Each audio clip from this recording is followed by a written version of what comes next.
Why is the Scubapro Mark II EVO R105 Regulator considered a top choice among beginner and experienced divers alike? Let's find out.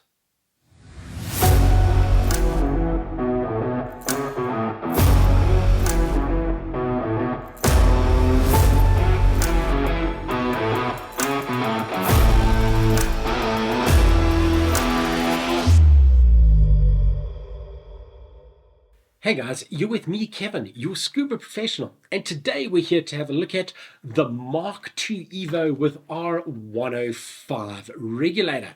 This is a dive standard among many dive schools and dive resorts, and it's a firm favorite among commercial and tech divers that very often use this regulator on their shallower stage cylinders.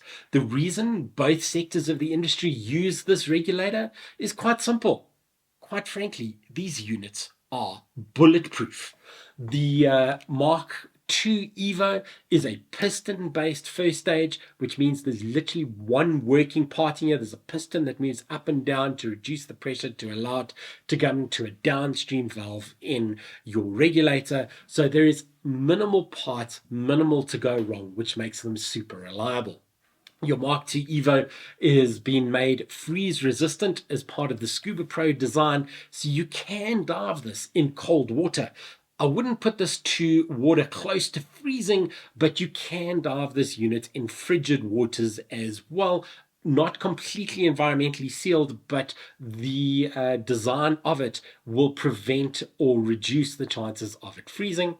Around the first stage itself, besides your main low pressure hose for your regulator, you have another 3 low pressure ports and 1 high pressure port that would be for your BCD inflator, your octo, as well as a dry suit hose, and you've got your 1 high pressure for your transmitter or your gauge. This one coming with the DIN fitting. You get this in DIN and yoke available from Scubapro.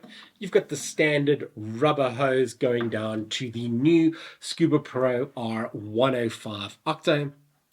There's a technopolymer section on the inside of the face here to give the face a lot of strength, and the cover is made of, it's quite a nice, almost silky rubber on the top, so it's got a good feel when you purge it and push on it. And it also looks really good the way they've designed it with the blue technopolymer ring and the Scubapro logo on the front.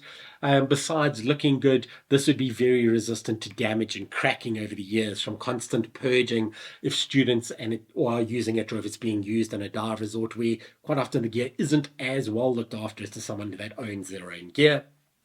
As mentioned, this is a downstream pilot valve, so this regulator is just going to open and close. There's one working part in it, and you have your venturi, your dive, pre-dive venturi at the top.